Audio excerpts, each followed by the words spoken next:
लोग वैश्विक अर्थव्यवस्था में वैश्विक अर्थव्यवस्था में भारत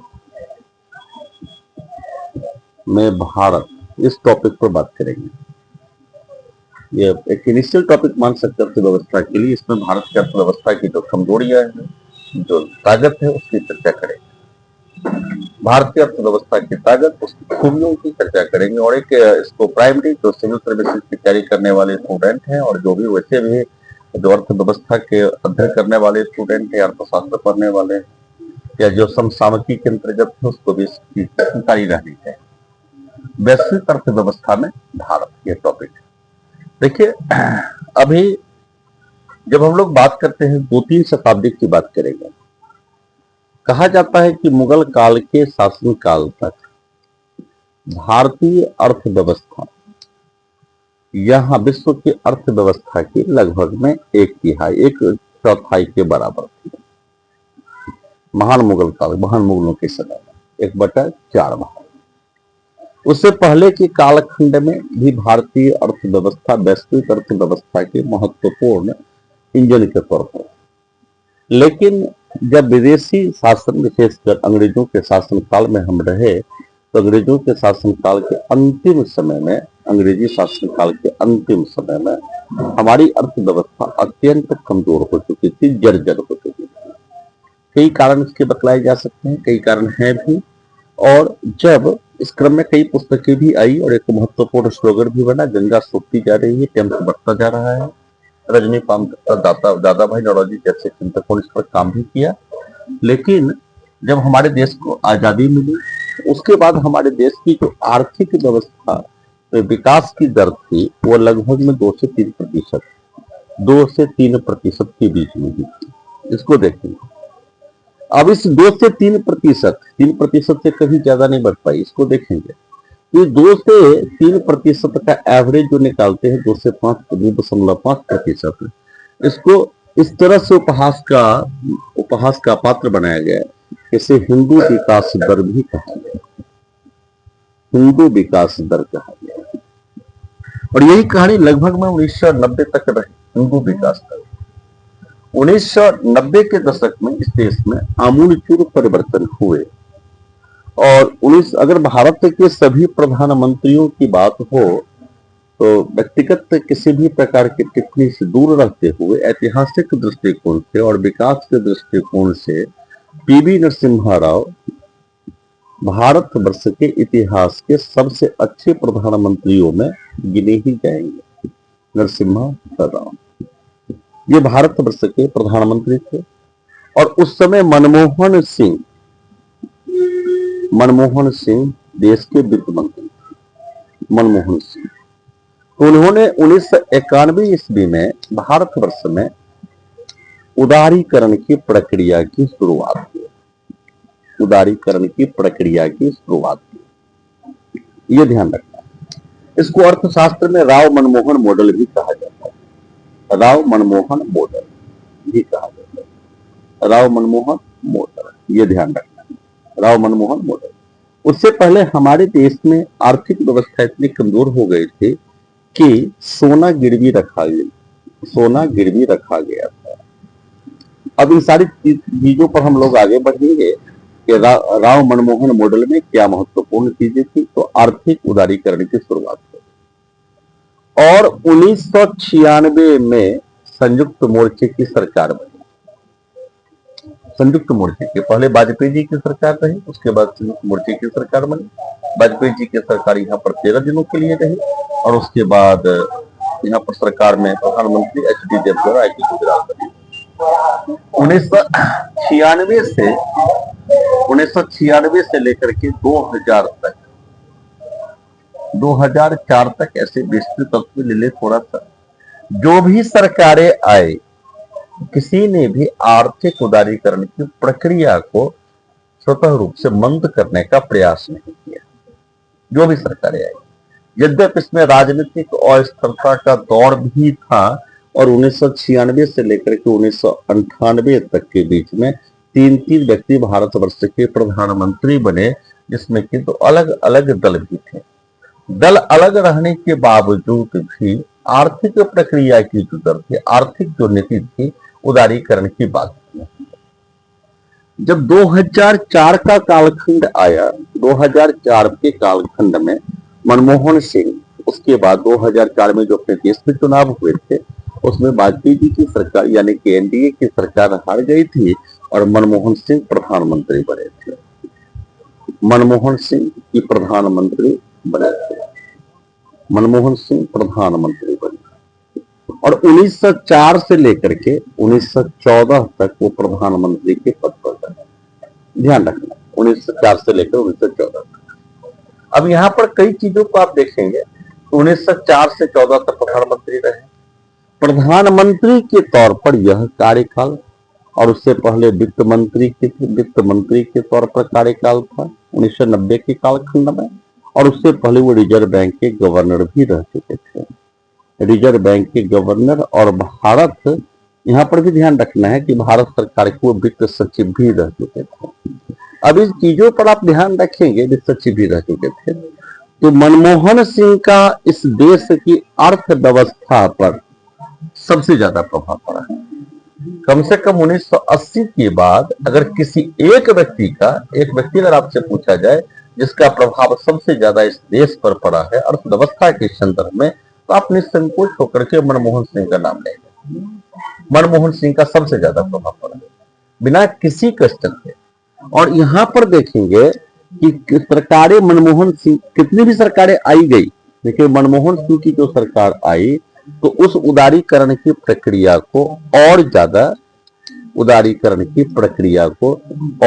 सरल करने का प्रयास किया गया। कई इल्जाम भी लगे, भ्रष्टाचार वगैरह, प्रशासकीय समस्या जैसे मुद्दे भी बने, सरकारें बदली भी, लेकिन हम लोगों को आज अर्थव्यवस्था के दृष्टिकोण से पढ़ना है, न कि राजनीतिक मूल्यांकन करना है। तो हम लोग इस पर रहे आज, क्योंकि आप सिविल सर्विसेज की जब तैयारी करते हैं तो वहां पर सबसे बड़ी समय सीमा भी होती है, और समय सीमा के साथ ही साथ आपको यह भी ध्यान रखना पड़ता है कि हम उन मुद्दों तक ही अपने आप को प्रासंगिक रखें जो प्रासंगिक वास्तव में है।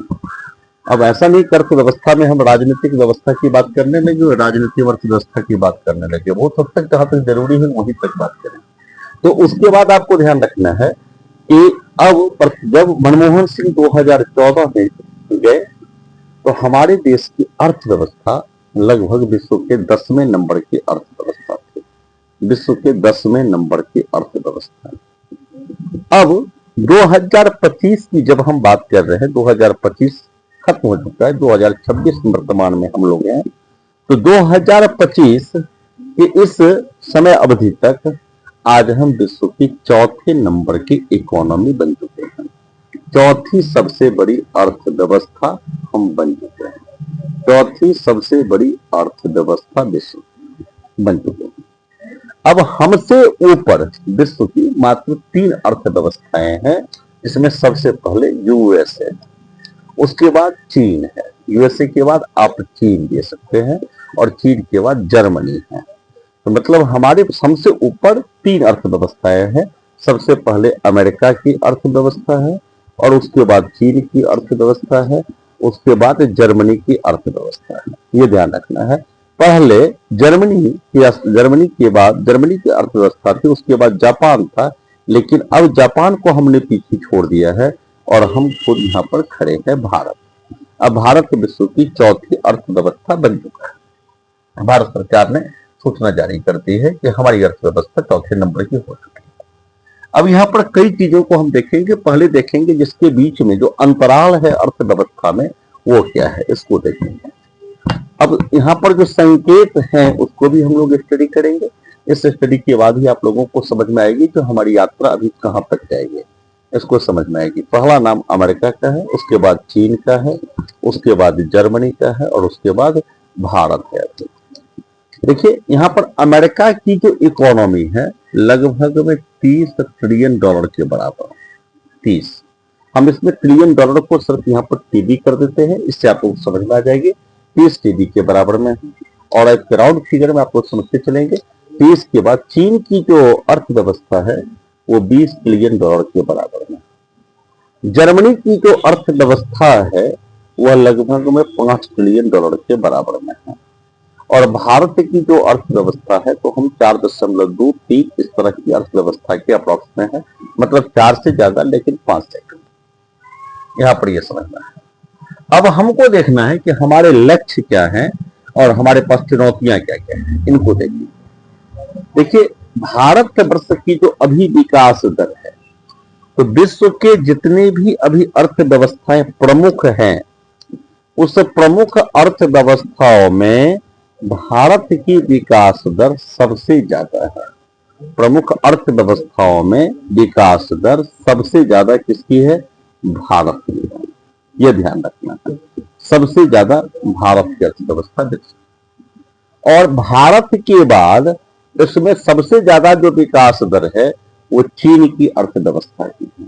मतलब हम इसको अगर सीक्वेंस में सजाएं तो सबसे पहले भारत की अर्थव्यवस्था विकसित है, भारत अर्थव्यवस्था विकास दर से सबसे पहले है, और नंबर 2 पर चीन की अर्थव्यवस्था है। और अमेरिका की जो अर्थव्यवस्था है वो चीन से कहीं अधिक स्लो चल रही है। और चीन के बाद जो अर्थव्यवस्था विकसित हो रही है, विकास दर जो भी देखेंगे, जर्मनी और उसके बाद है अमेरिका की। यह एक अनुमान का आंकड़ा है, अनुमान। अब देखेंगे 2000 एक बेंचमार्क के तौर पर बोल रहा हूं, 2025 में हम लोग बात कर रहे हैं 2027-28 तक, 2027-26 के लास्ट में ही 2027 तक लगभग में हम चीन, जर्मनी को हम सरपास कर देंगे।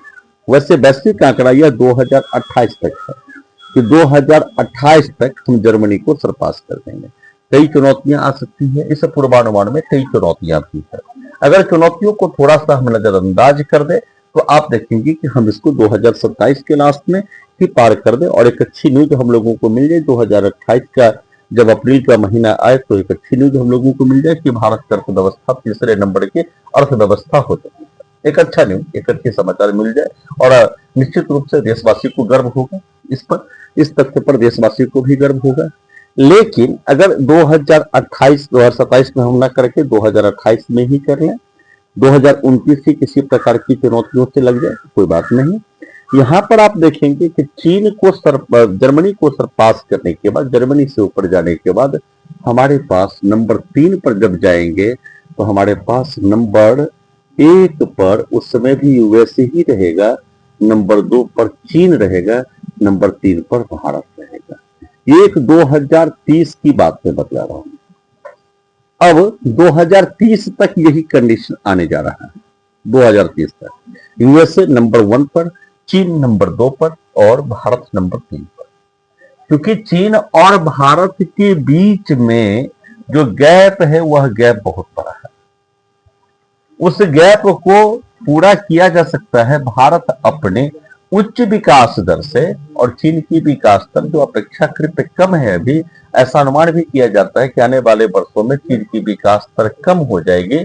तो ऐसा अनुमान अगर सही रहता है तो उसके आधार पर हम इस गैप को आसानी से आने वाले 10 से 15 वर्षों में भर लेंगे। 10 से 15, एक 15 वर्षों का कैलकुलेशन हम करते हैं कि 15 वर्षों में इसको भर लेंगे, क्योंकि 7% की जगह पर हम 6% के अर्थव्यवस्था में विकास दर को अगर एवरेज के तौर पर स्वीकार करें तो 2000, अब चूंकि 2030 की बात चल रही है तो हम 2045, तो हम मानते हैं कि 2047, क्योंकि हमारे आजादी का भी लगभग में 100 वर्ष हो जाएगा, हमारे आजादी का भी लगभग में 100 वर्ष हो जाएगा। तो उस कंडीशंस में हम 100 वर्षों की, जब अपने आजादी की 100 वर्षों का 100 वर्ष पूरा होने का उत्सव मना रहे होंगे, तो हमारी अर्थव्यवस्था निश्चित रूप से विश्व के नंबर 2 की अर्थव्यवस्था हो सकती है, या हम दोनों के बीच में अंतराल बहुत है।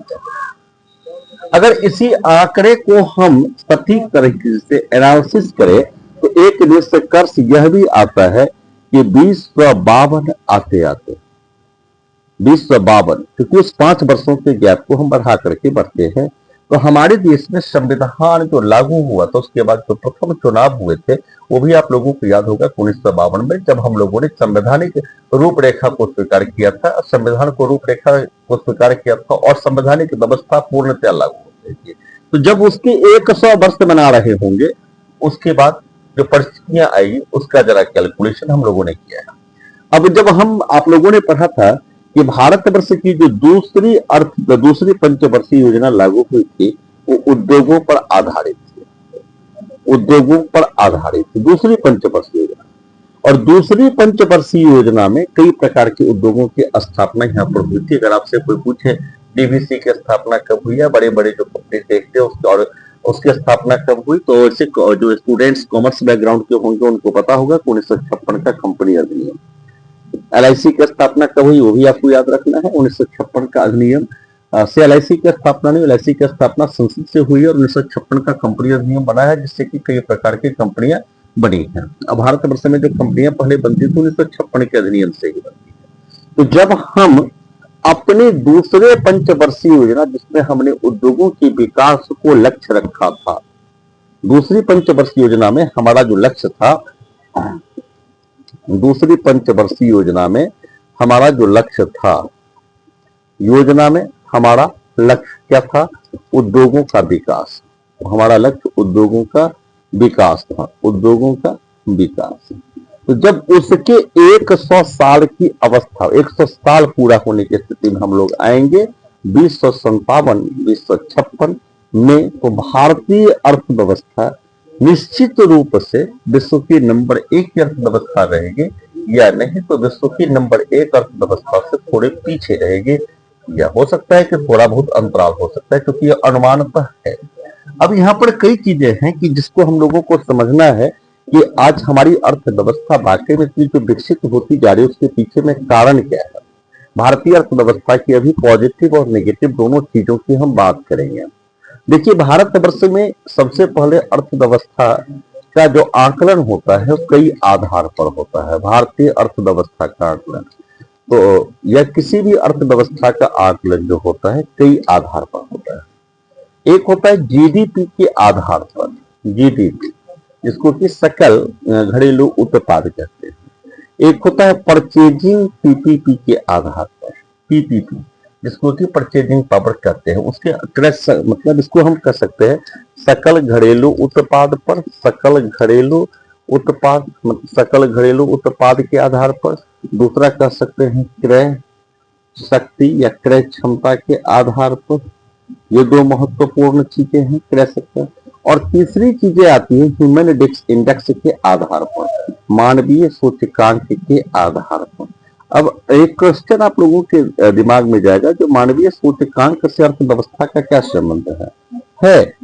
आज जिस अर्थव्यवस्था की हम लोग अध्ययन कर रहे हैं वह अर्थव्यवस्था राज्यकृत अर्थव्यवस्था है, वो राष्ट्र की अर्थव्यवस्था का अध्ययन कर रहे हैं। तो जब राष्ट्र के समक्ष चुनौतियां आती है तो राष्ट्र की अर्थव्यवस्था की दर प्रभावित होती है, अर्थव्यवस्था का आकार बदलता है, क्योंकि सरकार के पास व्यय करने की जो दिशाएं हैं वो दिशाएं बदल जाती है। अभी आप लोगों ने हाल फिलहाल में एक कोरोना कालखंड को देखा था, कोरोना कालखंड को आपने देखा। अब इस कोरोना कालखंड में आप लोगों ने देखा कि विश्व की प्रायः प्रत्येक सरकारी के प्रमुख देश में इस कोरोना कालखंड में अत्यधिक रूप से स्वास्थ्य सेवाओं पर एक्सपेंसेस थी। स्वास्थ्य सेवाओं पर कई पॉलिसीज बनी, जिसमें कि आप लोगों ने एक डिप्लोमेसी का भी सामना, डिप्लोमेसी भी देखा, कई बार पुस्तकों में उसकी चर्चा भी हुई, न्यूज़पेपर्स में भी उसकी चर्चा आई, जिसको कहते हैं वैक्सीन डिप्लोमेसी। उस चीज को भी आपने देखा कि टीका की जो नीति थी, वैक्सीन डिप्लोमेसी, वह भी एक प्रमुख रूप से उभर चुका था। इसमें कई WHO की भूमिका पर भी क्वेश्चंस किए गए थे। तो कोरोना कालखंड में जो प्रमुख राष्ट्र है उसकी अर्थव्यवस्था में एक ठहराव आया, और कुछ देशों में तो यह नकारात्मक भी हो गया। अर्थव्यवस्था में ठहराव का कालखंड आया, या कुछ देशों में यह नकारात्मक भी हो गया। तो इस तरह की जो चीजें होती है, ह्यूमन इंडेक्स से पता चल जाता है कि स्वास्थ्य के आधार पर नागरिकों का क्या, नागरिकों की स्थिति क्या है, शिक्षा के आधार पर उनकी स्थिति क्या है, जीवन प्रत्याशा के आधार पर उनकी स्थिति क्या है, जीवन प्रत्याशा के आधार पर लिंगानुपात की स्थिति क्या है, क्योंकि ये सब ऐसे मुद्दे हैं जहां पर सरकार को काम करना पड़ता है।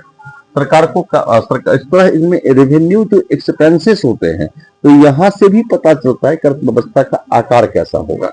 तो अब हम देखेंगे कि जीडीपी के आधार पर तो हम लोग अभी विश्व के नंबर 4 की इकोनॉमी है, लेकिन पीपी के आधार पर, हम परचेजिंग पावर कैपेसिटी के आधार पर विश्व के 3 नंबर की अर्थव्यवस्था में हम हैं। विश्व के तीसरी सबसे बड़ी अर्थव्यवस्था भारत की अर्थव्यवस्था, विश्व की तीसरी सबसे बड़ी अर्थव्यवस्था परचेजिंग कैपेसिटी के आधार पर, इसको भी ध्यान रखना। और ह्यूमन इंडेक्स की हम बात करें तो मानवीय सूचकांक में, इसमें विशेषकर हम प्रति व्यक्ति आय की बात अगर कर लेते हैं तो प्रति व्यक्ति आय के दृष्टिकोण से लगभग में 136वीं स्थिति पर भारत खड़ा है। और 2047 के आते आते 2047 में जब हमारी अर्थव्यवस्था आकार के आधार पर विश्व की प्राय पहली या दूसरी अर्थव्यवस्था मानी जा सकती है, उस स्थिति में भी हम लोग संघर्ष करते रहेंगे मध्यम आय वाले, मध्यम प्रति व्यक्ति आय वाले देश बनने के लिए, मध्यम प्रति व्यक्ति आय वाले देश बनने के लिए, आय वाले देश। उस समय भी उच्चतम प्रति व्यक्ति आय वाले हम देश नहीं बन पाएंगे। तो हमारे देश की अर्थव्यवस्था में आकार बढ़ता जा रहा है, उसके पीछे में कहीं न कहीं सामान्य लोग इससे उस स्थिति से लाभान्वित नहीं हो पा रहे हैं जिस स्थिति से उनको होना चाहिए सामान्य लोग।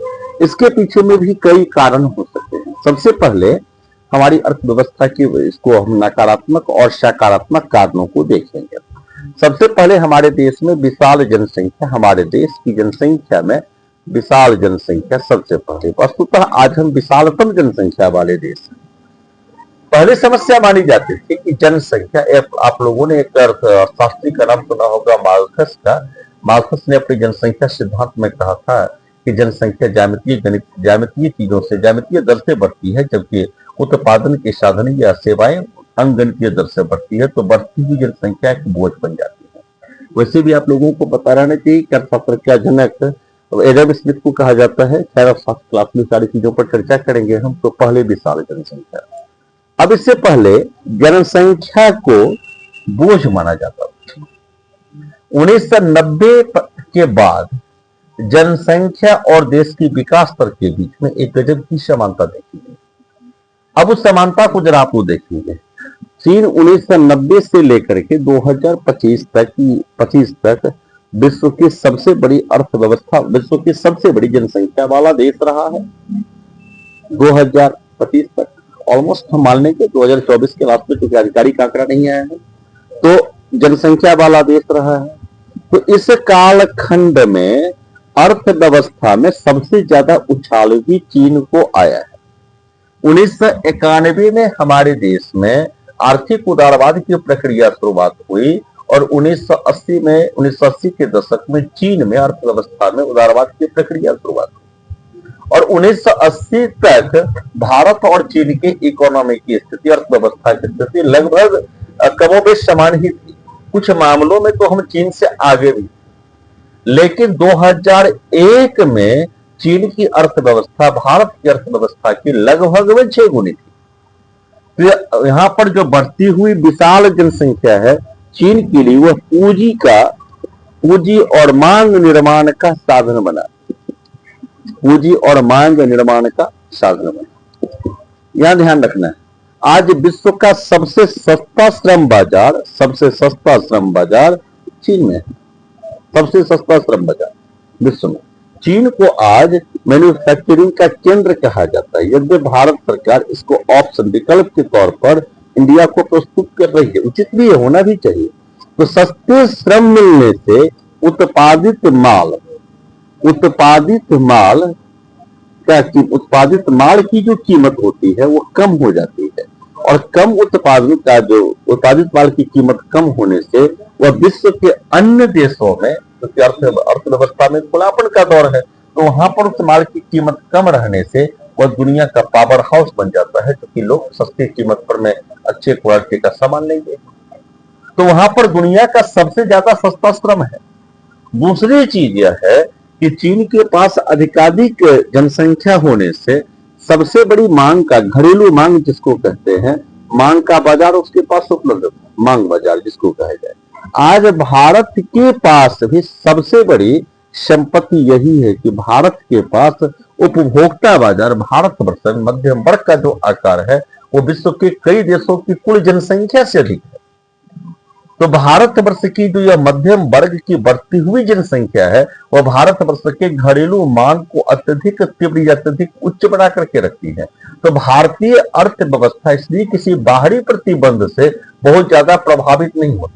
यद्यपि जो चीजें हमारे पास में नहीं है उससे पर अगर प्रतिबंध लगता है तो हमारे ऊपर प्रभाव पड़ेंगे। जैसे कि हम आज भी अपने खनिज तेल का, मैं उदाहरण दे रहा हूं सिर्फ पेट्रोलियम का केवल या प्राकृतिक गैस का, उसका अधिकांश हिस्सा, बड़ा हिस्सा हम लोग आयात करते हैं। उस पर अगर किसी प्रकार का उतार चढ़ाव आता है तो निश्चित रूप से हमारे अर्थव्यवस्था पर इसका प्रभाव पड़ेगा। देश में महंगाई बढ़ेगी क्योंकि वो मूल चीज में आती है। अब यहाँ पर तो भारतवर्ष के पास सबसे बड़ी चीज, अभी जरूरी चीज क्या है?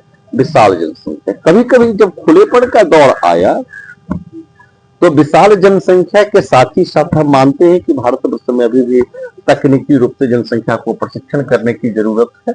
अब इस जनसंख्या के बाद एक चीज देखेंगे कि बहुल संस्कृति वाला यह देश है, बहुल संस्कृति वाला यह देश है सॉरी बहुल संस्कृति वाले देशों से सभी संस्कृति की समानता रहे, ये इसका एक धनात्मक पहलू है।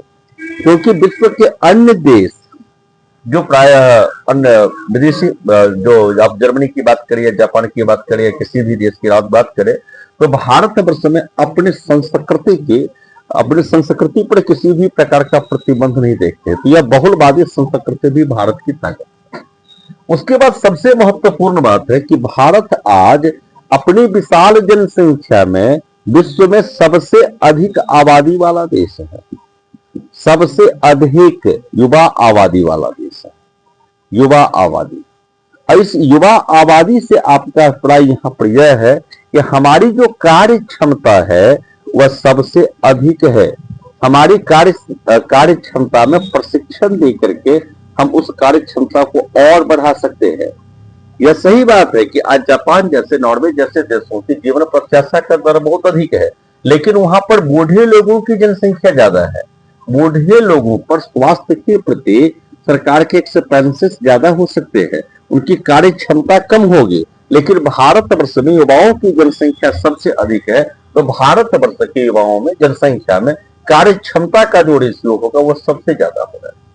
तो आपके पास सबसे ज्यादा कार्य क्षमता वाले युवा हैं। तीसरी एक महत्वपूर्ण पहलू को मैं और बतलाऊं कि उसके पीछे में क्या कारण है।